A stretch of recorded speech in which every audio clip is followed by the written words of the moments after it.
ayun, what's up sa inyo mga hunters? Nandito na naman tayo sa gubat kung saan tayo maghahunting ng alimukon. Ayan. O, wala tayong ibang kasama mga hunters kundi si Julian lang. Ayan. So bali dalawa lang kami magkasama maghahunting ng alimukon mga hunters. So nandito na nga pala kami sa taas ng bundok mga hunters. Ayan. Bundok na yun mga hunters, medyo mataas na. So akyat pa kami dun sa may dulo. Lalampasan lang namin yung mga yung may kubo dyan. Tapos sa unahan nun, doon na kami maghunt ng alimukon mga hunters. Yan. So nandito yung alimukon natin mga hunters. Yan, sa likod ko. Dahil naglalakad pa kami, dyan muna siya sa likod. So tinakpan muna natin mga hunters. So yan, doon tayo magkita-kita mga hunters kapag nakarating na kami dun sa spot na paglalagyan namin. Doon ulit tayo kuha. Nandito na po tayo sa paglalagyan natin ng alimukon. So bali ayun naman siya mga hunters, na ilagay ko na siya. So ayun na siya. Yun, sa baba mga hunters. Diyan natin siya iiwanan at maya maya ay babalikan po natin to. So tingnan natin kung anong improvement ni Lixie, dahil nilagyan ko siya mga hunters ng pugad. May pugad siya mga hunters dun sa kanyang trap. So titingnan natin kung paano siya dumiskarting mayroong pugad mga hunters. So ito nga palang kasama natin mga hunters, si Julian. Daming abs mga hunters. Ayos. Yeah.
So yun mga hunters, at meron pa nga dun sa dulo. So nadali na ni Lexi, nakaisa si Lexi mga hunters. So napakagaling kumampay nitong alpas na itong mga hunters. So kukunin lang namin at para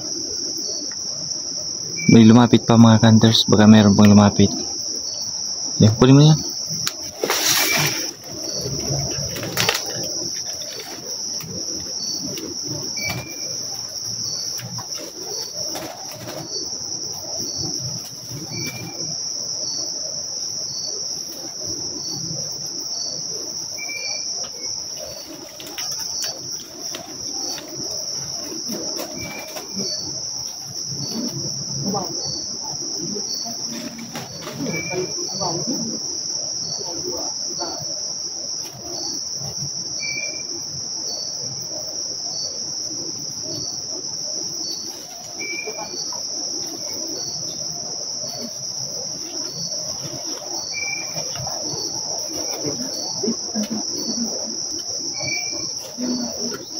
Napakaganda nga doon.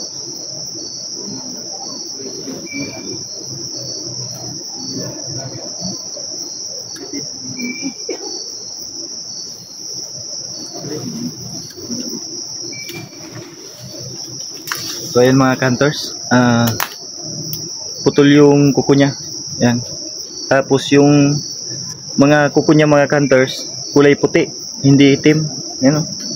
So napakaganda niya rin. So magandang, pwede itong ano, napakaganda nito mga hunters. Matanda na. Magaling. Pulang-pula na yung paa niya mga hunters. Grabe, tanda na ito mga hunters. Saka wala rin siyang buntot. Bago yung buntot niya mga hunters.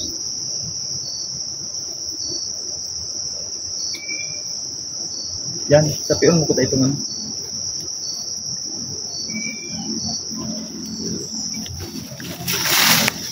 So pinabalik ko mga hunters kasi meron pang ano, pulang-pula yung paa niya mga hunters. Matanda na to mga hunters. Tsaka yung buntot niya ay bagong tubo. Tumutubo pa lang. Ayan. So lalaki mga hunters. Lalaki tong huli natin. Yan. Lalaking huli natin mga hunters. So iwan ulit namin dyan si Lexi mga hunters dahil baka meron pang lumapit. So makakahuli pa yan mga hunters. Wala ng pa guys. Kulay puti yung kuko niya.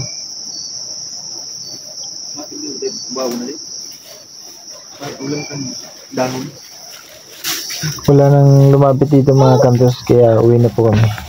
Sa susunod lang naman tayo magkita-kita mga hunters.